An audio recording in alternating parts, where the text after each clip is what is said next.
For one, I mean, what an opening game to play against a team with that type of experience, that type of talent. I thought it was great for our team. You know, you're bringing in 11 new guys. You don't know what to expect. And they showed me something today. You know, they showed me they could play with some composure. And I thought the moment wasn't too big for them. And they beat a really good basketball team, a well-coached team who I have a lot of respect for. So really proud of our guys' effort. And now we have to try to build on it, you know, one game at a time. You guys were playing down with, 5 or 6 minutes left. They've got a 10, 11-point lead. What did you see in that final stretch that enabled you to come back and win this game? Well, I thought really during that stretch where we were down about 9 or 11, I thought Keyshawn really started stepping up and making plays for us and cut it to about 2 possessions with about 4 minutes to go. I want to say maybe a 6-point lead. But he put us in position, and I thought, all through the night, I thought DJ was making timely plays, getting fouled or making threes for us, which I thought was terrific. And then I think coming on the stretch, I mean, you put a freshman in there, and JJ just responded. He stepped up and offensive rebound put back, blocked some shots, rebounded the ball for us. I felt he kind of was all over the place making plays down the stretch. And you need guys to do that because, you're not going to win with 1 or 2 players. You need guys, able to step up and make plays to help your team. And I thought he did a really good job of that, and I was really proud of him as a freshman. Coach, we've talked about the character of this team. You guys don't have Jalen Sellers going into this game. You lose Mustafa to foul trouble. You lose Keyshawn to foul trouble. You guys are down 10 with 5 minutes left. But the guys still rally and come back to win this game. What does that say about the character? And I think they have a lot of character. When we worked out this summer and this fall, the thing I saw was guys that love to compete and guys that love to win. When we're playing against each other in practice, it's very competitive. And that's how you get better, guys competing against one another, with the type of effort that they're giving. So when they played tonight and we were in that situation, they have been in some of those situations before, although it was practice, they had been in situations like that. And I thought they did a really good job of understanding what they need to do to work their way back in the game. And I thought they did that. Johnny, you've been preaching defense, obviously, for many years now. I mean, what did you like about your team over the last, 5 or 6 minutes when they were able to clamp down a little bit on Texas A&M? That's my type of team. I thought it showed an amazing toughness because you have to really dig down deep, to get those stops. Especially that team had momentum coming down the stretch, like you said, about 5 minutes, up 10. But our guys just kept fighting. They kept understanding the importance of getting stops, but not only stops, closing them out with rebounds. I think up until that last possession, I think they probably got 4 or 5. That last 15 seconds felt like an eternity for me as a coach, as you can imagine. But I thought up until that point, we had some really good timely rebounds, some rebounds in traffic with a lot of physicality, and that's what we need to face. Our guys need to see that going forward because a lot of these players have never been at a level where you're going to see that from a team for 40 minutes, and that's what they saw tonight. Coach, you're down a couple of guys from injury. Mikey Williams in the boot. What happened? Mikey should be fine. I mean, it's nothing major. Just he's not a boot where he broke anything or anything like that. So I don't know what the timetable is, but I don't think that he's something he'll be out, any long period of time. Did he get hurt in practice? Or yes, it was in practice. And what about Jalen? And Jalen, the same thing. I'm not sure what Jalen's status is overall will be, but we're just looking at him more day to day, seeing what's going to, happen. And the main thing wasn't anything that seemed to be like really bad watching him on the floor. It wasn't something that was when you saw him on the floor, I was so worried. But from what I can tell, it's nothing like that. We just have to kind of give him time to recover, and he's in the process of doing that, and then we'll see. He just sore. He just sore. Yeah. He's just sore. So I don't like to go over things like that with our guys. I think that should be for them to say. I don't like to speak for them in those situations for their privacy and the doctor's privacy. So, but he will. He seems to be. You saw him on the bench. Seemed to be moving okay and getting better. And it's just a process for him. But hopefully it's not something that's going to be too long. But we have to wait and see. Coach, you said at media day, tough game out of the gate. It's a test that you wanted the guys to go through. You said it will tell us where we're at. Yes. Where are you? We're a work in progress. We really are. I mean, I thought we did some really good things to pull off the win. But, I can see a lot of room for growth and improvement with this team. I thought we weren't as efficient as we needed to be. If I can start going through all the different things that I'll talk to them about, I thought rebounding the basketball has got to be better for us. I think we have to do a better job of identifying, where their shooters are. I thought a few times, and of course, Taylor's, he's unbelievable with the range he has. But we went over that and scouted that. So we gave up a few of those shots that we had went through extensively the last couple of days. So we have to follow the game plan even better, as we go forward. So these are things that I see, but really proud of the effort, as I said before, really proud of our composure. And I thought our leadership was really good. I thought DJ provided great leadership, again, with 11 new players he's never played with before at that position. I thought having someone that understands my system, understands what I want out there, was huge for us. And so we need to continue to build on that. Yeah, I'm going to ask you about DJ because you got freshmen, you got newcomers, a lot of new faces. How reassuring is it to have a guy like DJ at the point guard spot? How much better is he this year as a senior?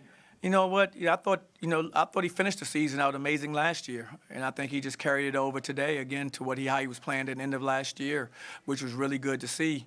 And like you said, having someone like that for a coach and a former point guard myself, having someone that I know understands exactly what I want, because he had to had the growing pains as any young player, freshman, sophomore, but he's mature now. He understands our system, and for him to relay that message to the players on the court is hugely important.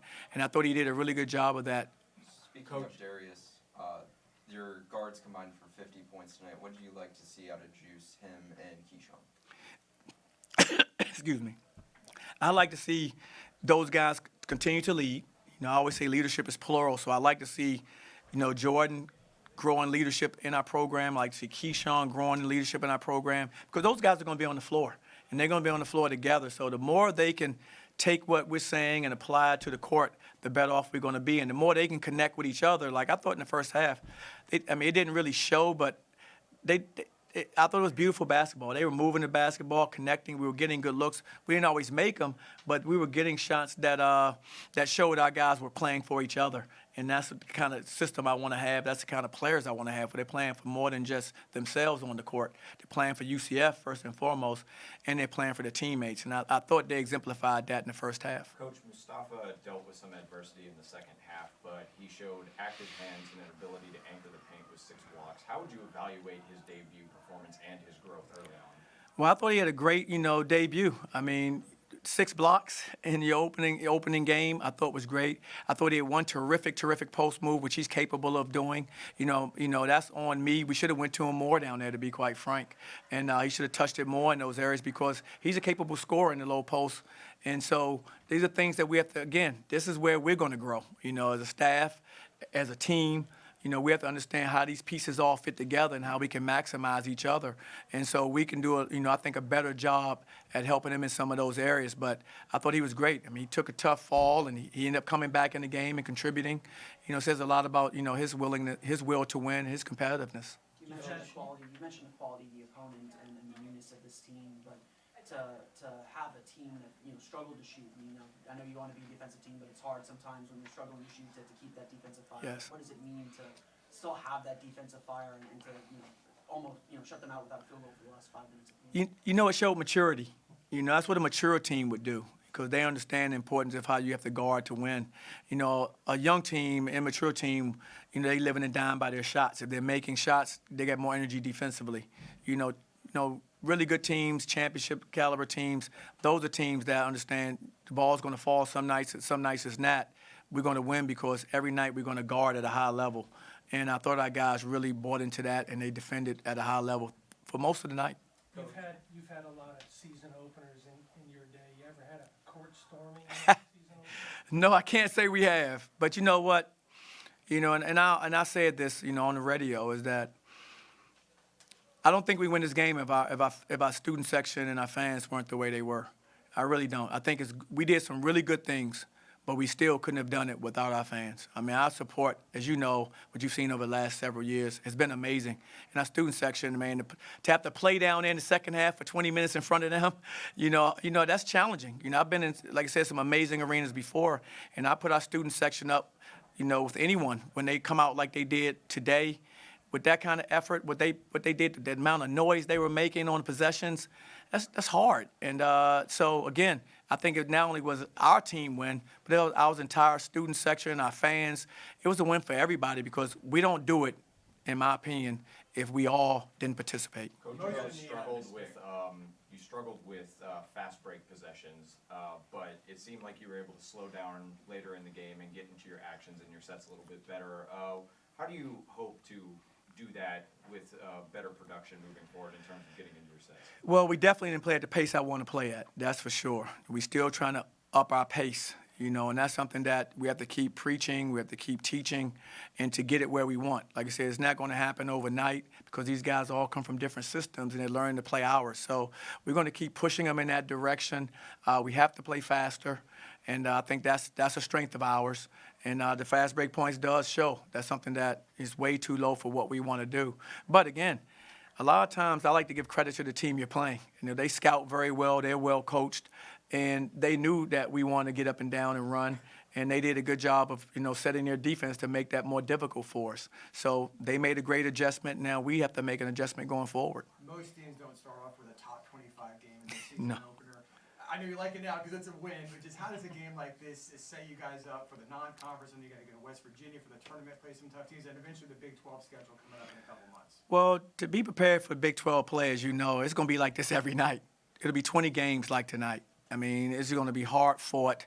And the only way you can be prepared for games like that are to play teams like this. And to get, my team's attention, I wanted to play a team like this right away so that our guys would understand, all the things we talked about in the summer and in the fall.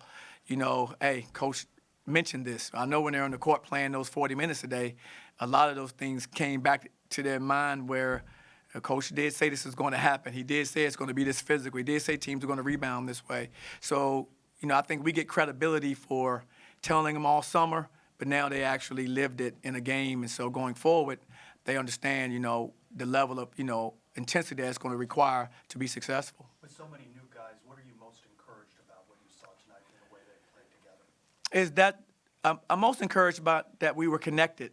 Man, you have 11 new guys. The hardest thing for us is to get chemistry and continuity. You hear me say it all the time because there's so many new guys. Everybody's used to being the man where they were, used to taking all the shots they wanted to take. And now you have to be part of a team where you have to kind of sacrifice a little bit of who you are for the betterment of the team. And so that's where we are right now. And I was really proud how the ball moved and how we shared it, knowing that a lot of those guys are used to just getting that ball and going to score it, with an individual move. And so that was exciting. I thought defensively, I really challenged our guys after the 2 preseason games we had. I thought, we have to defend a lot better to have a chance to be competitive, in Big 12 conference. And I thought our guys really bought into that. I thought we really defended at a high level. I mean, the young man, Wade Taylor, I love his game. We scouted him. He had 7 30-point games last year and a 40-point game. And so I knew we were playing one of the best guards in the country returning. And I wanted to see how our guys would compete against a guy like that. And I thought our guys really did give a great effort. Coach, it was only a few months ago that we were in this room, and USF coach Amir Abdul-Rahim that just had a big win in the NIT. That was obviously devastating news. A couple weeks ago, we haven't had a chance to ask you about that. Just kind of wanted to get your thoughts on the passing of Coach Abdul-Rahim. I think for all of us, it just broke our heart. Really, I didn't know him well, but what I did know of him, and in my times I did speak with him, just a really, really nice human being, great guy. I think he was in our business for all the right reasons, mentoring and working with young people, developing them. And it just shows you, just 43 years old, young family. It breaks all of our heart in our community, probably outside of our community too. And but it also shows tomorrow's never promised, so it just isn't. And I tell our players that all the time. So you have to live you have to stay in each moment. You have to live it, and you have to share it with other people. And that's what he did. And so, yeah, I couldn't believe it. Someone I just coached against the last game of our season last year, and we started the season. He's passed away, and he's that young. So it's tough for our community. Coach, this is a new team, and it seemed like much of this game was characterized by growing pains of a new team. What was your message to them in the huddle despite the struggles? I just wanted us to stay the course. I knew we were down. We were fighting uphill a lot throughout the game. But I wanted our guys just to stay in the moment, keep on, understanding, taking it possession by possession, and let's see if we can chip away and see if we can't get some momentum. And we were able to do that at the end. We couldn't have found a better time to do it. At the end, we had chipped away. We had gotten some momentum, and we were able to turn it around, and largely because of how they defended and rebounded. You guys fell in love with the three-point shot early in the game, 19 threes in the first half, and they were good looks, but they just weren't falling. Later in the game, it seems like you guys stopped doing that, attack the paint. Was that more of like a game plan change, or was that just open? No. We wanted to attack the paint, and we still know we're going to take threes. We have some guys that can shoot the basketball, and so when they have their looks, I couldn't argue with. I could probably argue with about 3 looks in the first half that I didn't like. Other than that, I thought they really did, take some great shots for who they are. Because I see them every day in practice, know the shots they're capable of making. And so, like I said, I wasn't too discouraged. We did put an emphasis on, trying to touch the paint more. And if those shots occur after touching the paint, then we should still take them, and that's what we did. Have you communicated with Taylor Hendricks after had the serious leg injury in the game the other night? Have you talked with him? Yeah, I did. Just tough. I mean, he's in a little better place right now. His soreness was down. Of course, the surgery now, and I went to Charlotte to have the surgery, and so he's going to be fine. He's going to get back. It's not a career-ending injury. It just was a very unfortunate one, and I just really feel bad for him. He's starting to turn the corner as a young player now. He's his second year. He's starting to figure things out, and you get a setback like this. But I know Taylor. He's going to work his butt off. He'll come back better than he was before because that's who he is, and he'll have a bright future and play for a long time. Benny's stats aren't going to jump off the page, but what did you see from him down the stretch, especially moving to the 5? Well, I thought at the 5 it gives us more of a small ball 5. But he's so mobile. He's athletic around the rim. I thought he changed some shots around the rim. I thought he grabbed some rebounds or knocked some balls out that we were able to run down. I thought he was active with that. I thought he made a huge play for us when DJ drove, for a bucket, I think to put us ahead, where DJ drove and dropped it off to him. He finished it with the dunk underneath the basket. I mean, he did a good job. I mean, he's still figuring it out. I mean, he doesn't have a lot of basketball minutes under his belt, even though he's a senior. So there's a huge learning curve with a number of these guys. But if they just keep listening, keep allowing us to coach them, then I think they'll continue to get better. 1 or 2 more. Second chance points and extra possessions seem to be the story most of the second half. What needs to be done by not only the bigs but everyone moving forward to control the boards? It takes 5 guys to rebound the basketball. We can't rely on Mustafa or Rokas or Benny to do all the rebounding for us. I challenged our guards in the second half. I said, you guys have got to get in there and get more rebounds and help us. And we're going to need that going forward. So we have to emphasize that more. I think they're capable because they all have good instincts and pursue balls pretty well. And just making sure that they make it a priority now, and that's something that's on the back burner and watching the other guys do it for them. Coach, the team shot 25% in the first half. How do you coach around that to make sure the game is tied going into halftime? Well, we have to continue to play our system. We stayed with our system and we kept defending. We stayed in that game because of how we guarded. It gave us a chance to be close enough, and pretty much we're tied at half. So in a game where we could kind of, come out in the second half, regroup, and then move forward from there. And so I thought our guys did a really good job of that, keeping us in the game by how they guarded in the first half. And you guard, you'll always have a chance. And it showed, dude, that's true again tonight. All set? Texas A&M is up by 11 with 7 minutes to go. Darius, what's your mindset? What's Coach saying in those timeouts? What enabled you to come back and win this game? We knew we just had to get stops down the stretch. They went on a little bit of a run. They out-rebounded us, giving them a lot of second-chance points. But we ended up fighting. Big shout-out to Keyshawn, keeping the game close, making some big plays down the stretch. You guys had lost Keyshawn Hall, Mustafa Dion throughout the game, and you guys started off the game without Jalen Sellers and Mikey Williams. Against the number 13 ranked Texas A&M team, what does that grit show about you guys? How that you guys fought back in this win even with a depleted roster? Honestly, it just shows the type of depth we have and the talent we have deep into our bench. Jalen being now, Mustafa and Keyshawn going down. Other guys had to step up. Other guys been getting prepared, getting more reps in practice, and they came out and showed it today. Darius, you guys were down 8 with 4 minutes left, and then you went on to hold this team to 1 of 13 down the stretch. How is that a reflection of your defensive tenacity and the defensive culture you're building? I mean, it's everything that the coach preaches, getting stops late down in the game. We really fought back. We were preaching in the huddle, making sure we get stops, making sure we limit them to 1 rebound or 1 offensive shot, and I think we did a better job of that late in the game. You guys struggled to score on the interior throughout much of the game. I think you had only 14 points in the paint, but you had the 2 big ones, the dunks from JJ and the dunk from Benny. What does it say about the offense that you guys were able to kind of find a way and have those guys I could just say just our spacing. We have a lot of great shooters, so, we get downhill and we penetrate, and a lot of guys step up, so easy kicks. We don't want to force nothing in the paint, so I feel like just with our spacing and a lot of shooters, that is the reason why we had a lot of outside shots. But, those guys, JJ kept crashing, so eventually, what I'm saying, with taking good shots, you're able to get offensive rebounds. So when we kept doing that, and JJ ended up getting one down the stretch that was a big-time play.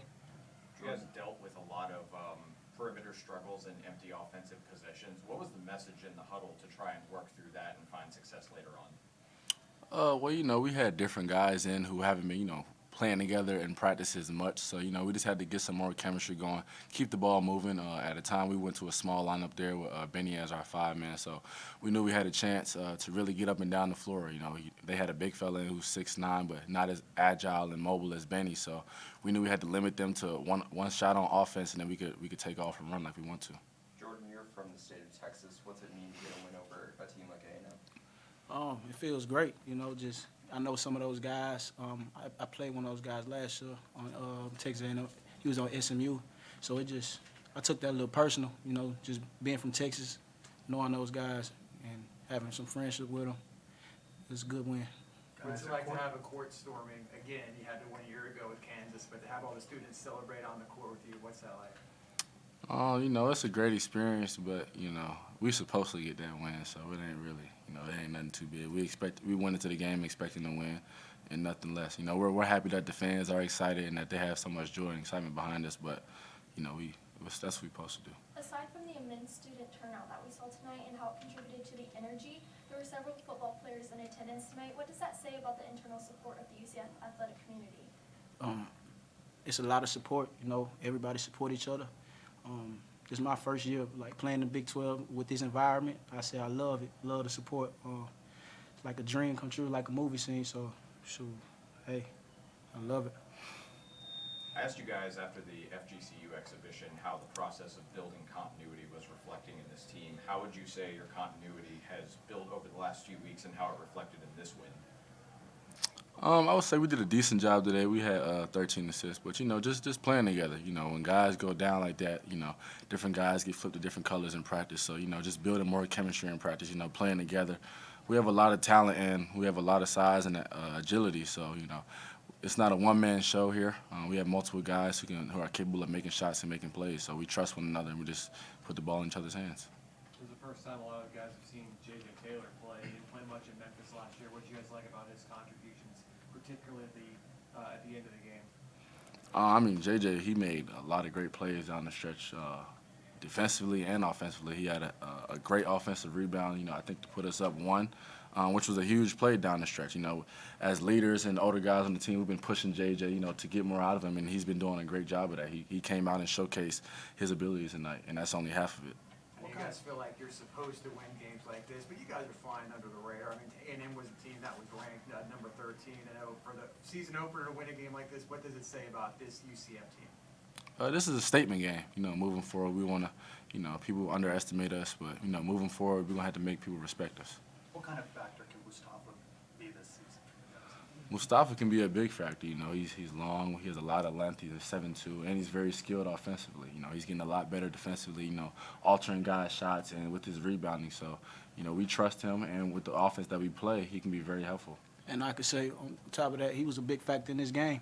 Got several blocks and a big-time shot down in the stretch that helped us win. You guys came out the gate shooting the 3-ball at a crazy rate. And then towards later in the second half, when it wasn't falling as much, you guys started attacking the paint more and more, getting to the line. Was that a plan change in the game, or was it just getting open? Just knowing the flow of the game, seeing how many fouls. DJ, our leader, he pointed it out to everybody that next foul would be a one-on-one, and we kept attacking. DJ, we kept feeding DJ down the stretch. We knew he had the mismatch. We was attacking it all day. Yeah, I would say early on we fell in love with the 3-ball, and I told the guys coming to the huddle, we're getting great looks, but let's try to attack them, put some pressure on the rim, see how they guard and see if they can protect the paint as well. Eventually we got into the 1-1, so I was just like, let's keep attacking. And our shots fell from the perimeter, which made it easier for us to attack. On that note, you guys started the game 0 for 8 and 1 of 12. So how did you keep composure when they weren't falling early? Honestly, we missed a lot of great shots. Like a lot of guys, shot open shots that they make in practice. So we weren't mad at those shots at all. A good shot is not a mistake. So coach is happy living with those shots 9 times out of 10. I know Jalen was going to be such a big factor in this team. Unfortunately, we went down to the exhibition game a couple weeks ago. How did this team come together after that injury? Just kind of rally around him and having other guys step up in his absence. Just knowing how much Jalen, how hard he goes as a leader, and us as brothers, we brotherhood. So when one brother fall, we look at that and we take pride in that, and we go hard for each other. Johnny wants to build this team as a defensive team, but what does it say?